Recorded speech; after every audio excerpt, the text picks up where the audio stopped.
The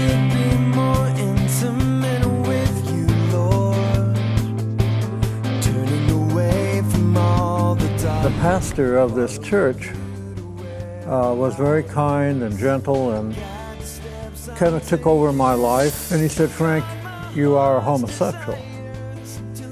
When I was 16, he picked out a man in the church to be my lover.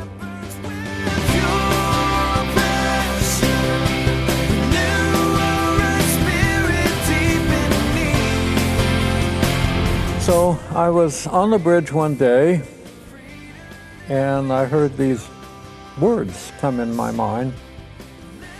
And it said, "If you're willing to take your life, are you willing to give it to me?"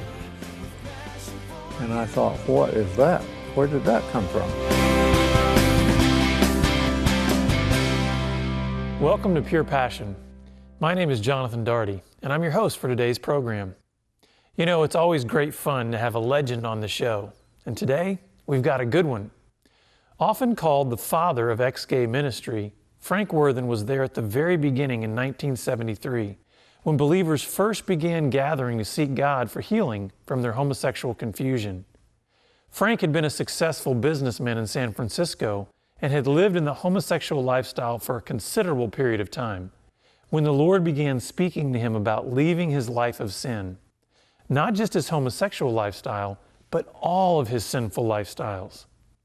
After committing his life to obedience to that call, he eventually began an outreach to homosexuals that still operates today. There are few people in our world who could be called the pioneer of a worldwide movement, but Frank is one of them. His story is the stuff of history. So let's examine what really happened way back when and hear the life story of Frank Worthen, as told by Frank himself. I was born in 1929, which was the year of the crash. And it wasn't a very good time to be born because I grew up during the Depression years. And things were very tough in my family. And I had a very disrupted family. There was always arguments and fights. And I tried to escape the chaos that my family life was.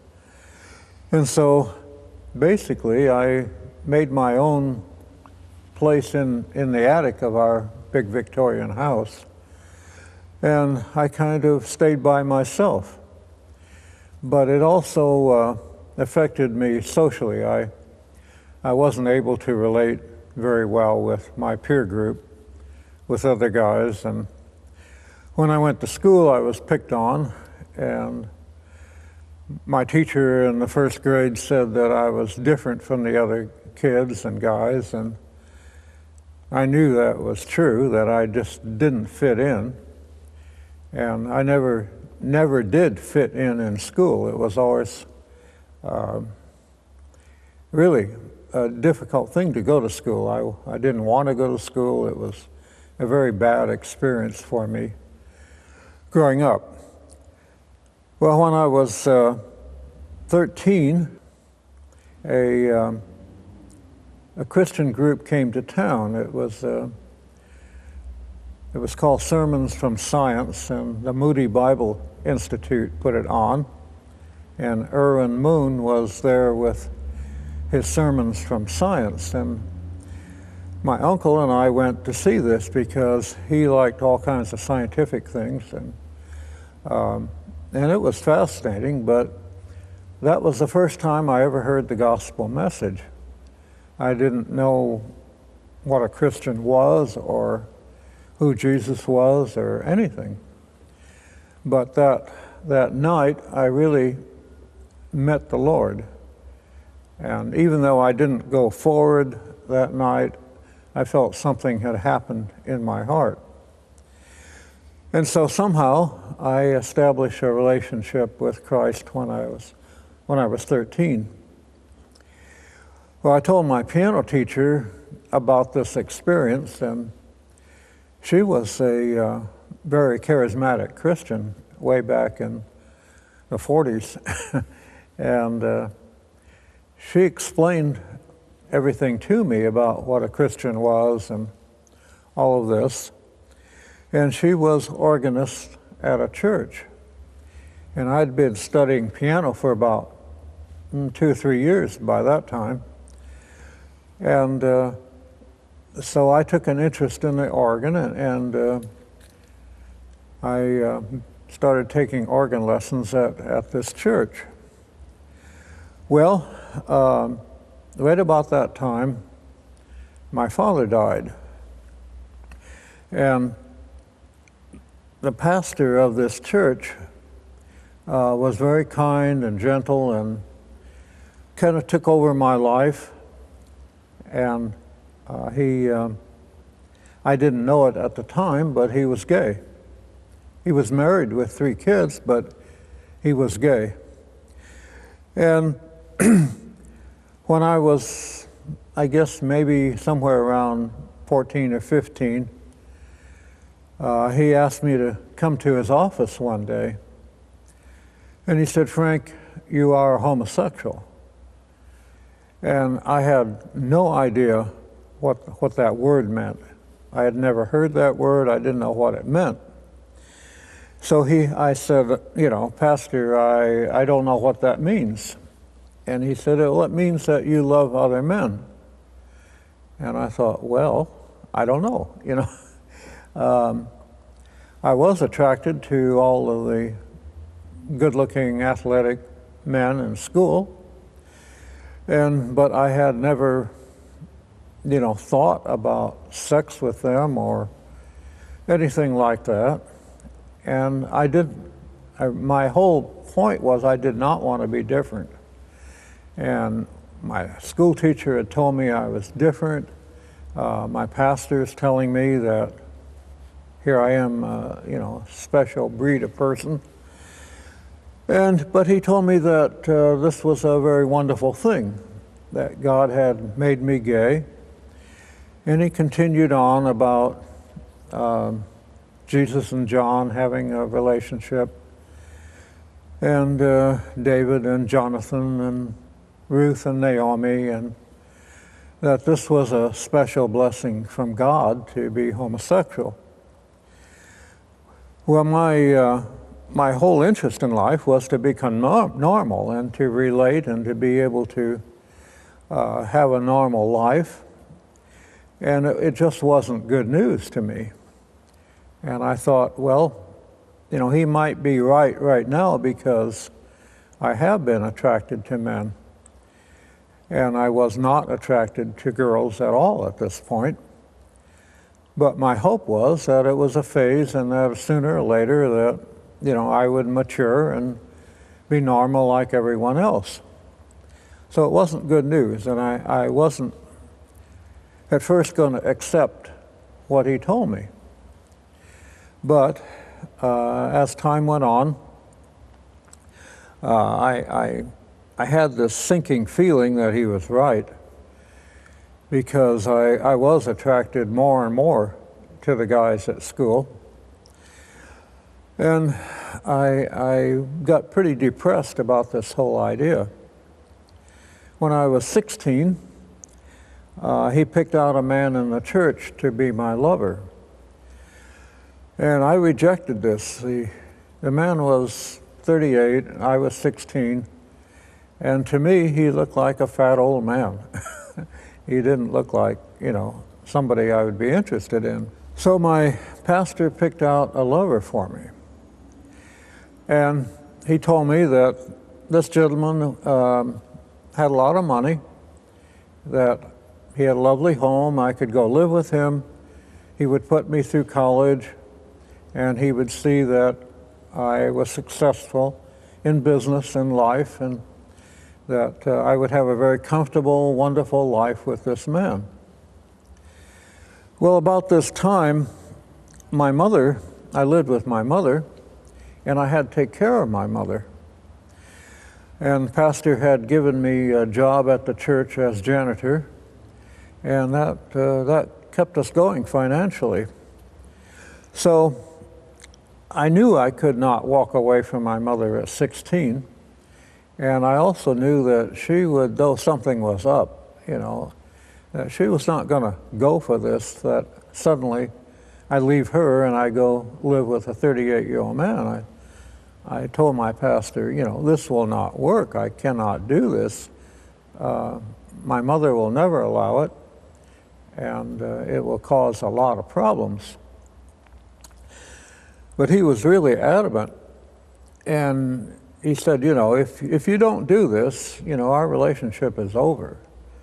And I thought, well, that meant that he was going to fire me as janitor, and then I would be in trouble without an income. But I kind of stood my ground, and I had seen Pastor in action with other boys, and he had asked, one day he had asked all of us boys to come into his office, and he wanted to inspect our genitals, and so he asked everybody to drop their pants, and he inspected them and said, well, some are normal and some are not normal and so forth. So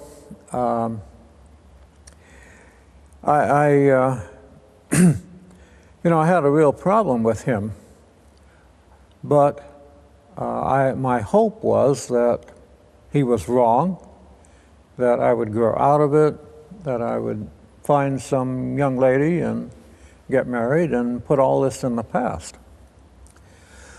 So I did not go live with this man, but he was extremely angry with me. He wouldn't talk to me, but he didn't fire me. And I think the reason was because I knew too much.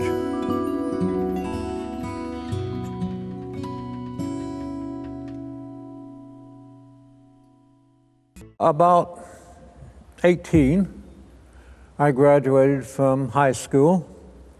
I moved to San Francisco, and there was no one to talk to. You know, the only one I could talk to about homosexuality was my pastor. So even though he was angry with me for many reasons, but I had to see him. So I went back to see him. And surprisingly, he was very compassionate, very friendly, didn't hold anything against me. And he says, Frank, you know, for years now I've been telling you you're homosexual. And so that day I decided, I talked to God and I said, Lord, he's your man. You know, he represents you. He speaks what you tell him to, and I must be gay if he tells me this is what I am. So that was the beginning of my gay life at 19. And I found some gay bars, and we were off and running. I had 25 years of very active gay life in San Francisco. I had relationships one after another, and some very destructive.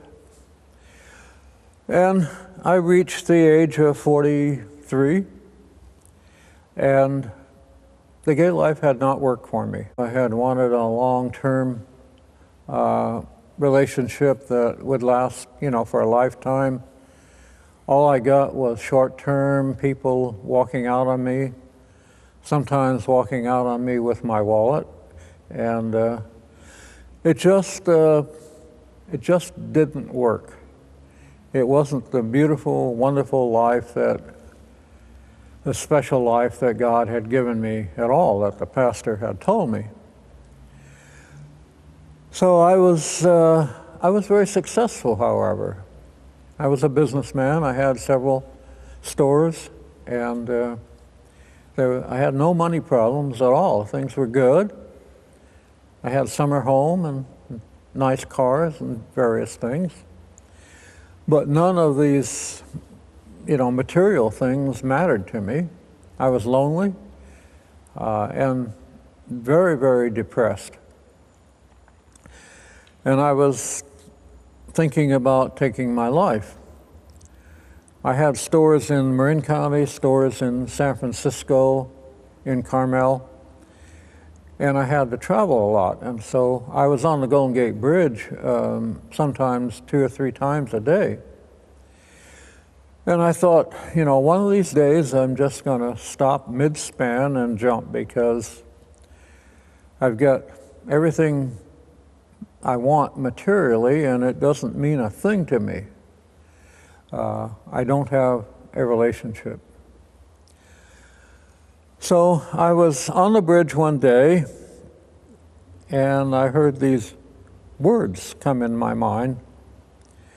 And it said, if you're willing to take your life, are you willing to give it to me? And I thought, what is that? Where did that come from? And I thought, you know, am I hearing things? Am I crazy? I don't know. Where did this come from? And so I was driving along and I heard it again. If you're willing to take your life, are you willing to give it to me? And I thought, well, that must be God. And I had known the Lord when I was young, but I had heard so many negative things in the church about homosexuality that none of the other churches thought it was so wonderful as my pastor did. And so I had left the church behind. I had just given up on the church. In fact, I was a little angry at the church, actually. So, but I had a good relationship with God when I was in my teenage years. So I was leaving my office, and I was coming down the corridor, and I heard God say, I want you back. And it scared the life out of me, because this time I really knew that this was God speaking to me. And I had a Christian young man working for me. So I looked him up, talked to him, and said, you know, God spoke to me. And he says, I want you back. And he says, I said, I don't know what that means. Well, he knew I was gay, but he wasn't gay. And so he led me in about a 20-minute sinner's prayer that included a lot of things I had never done, but I did agree, and if God had something for me, I wanted it, so I pretty much said yes to everything. And I thought, you know, my life is a complete disaster. It certainly couldn't be any worse with God. And so I thought, if the Lord wants me, he can have me. On Sunday, I went to church for the first time with this young man that was a Christian that worked for me. And I could see that there was gay people in the church. It was a hippie church, and this was 1973, right in the middle of the Jesus movement. And it was wild, and it scared me a little bit, but I thought, you know, whatever it is, I'll do it, you know. So after church, 3 young men came to visit me, and they were all gay. And they said, I heard you made a recommitment to Christ, that you're leaving the gay lifestyle, and we would like to leave it too. And so that kind of, you know, within 3 days, we had a little group going. But the thing was, none of us knew anything about why we were homosexual. 2 of the guys were married, but they were going off to the city to have sex with men. And one was single and had a lover.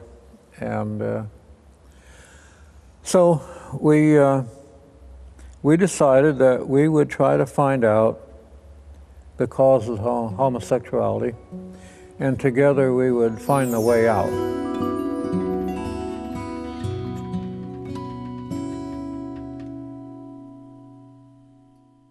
For $300, I got a half hour on Christian radio, and I went on and pretty much mentioned 1 Corinthians 6, verse 11, that Paul knew homosexuals, that they had changed, that homosexuals could change, and that this idea that they were born to be lost was not scriptural. And a number of people had listened in that day, and at least 2 guys joined my group, and so it kind of put us on the map. And sooner or later, we were having a fairly large group. one of the members named it Love in Action. And Love in Action is still in ministry today, doing fine, 38 years now later. It's still going. In 1973, God raised me up to ministry. He raised up a man in South Africa, one in Los Angeles, one in Amsterdam. So we were all raised up in the same year by the Lord, so I wasn't the only one. We did feel that it was a move of God, that it was God's answer to the APA saying homosexuality is normal, and God is saying, not really. About 3 years into my ministry, I had a telephone call from a lady, Barbara Johnson, and she told me that her son had just went off into the gay lifestyle, and she was very depressed, and I talked to her for hours, and she was asking me, how could this happen, and why do people become gay?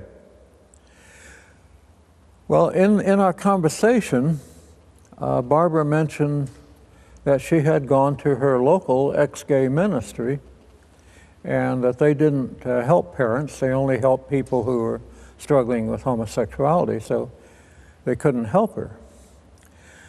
But and so she had gone from there to the Christian bookstore, and she had found our first book, which was called The Third Sex. And Kent Philpott, my pastor, had put it together, and I had helped him.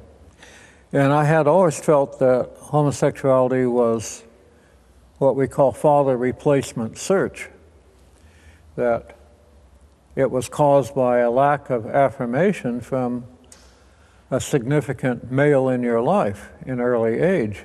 When we started Exodus, the premise was that God could change you, that God could change you from gay to straight, basically. Although it's a long journey, it's a difficult journey. Some people don't make it all the way for a variety of reasons because of the difficulties. There's very little support. Most of the world believes that people are born homosexual and can't change.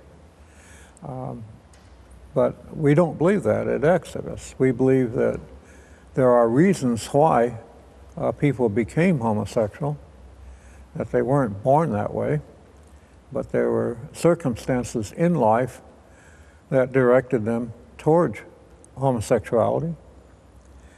And even our personality sometimes.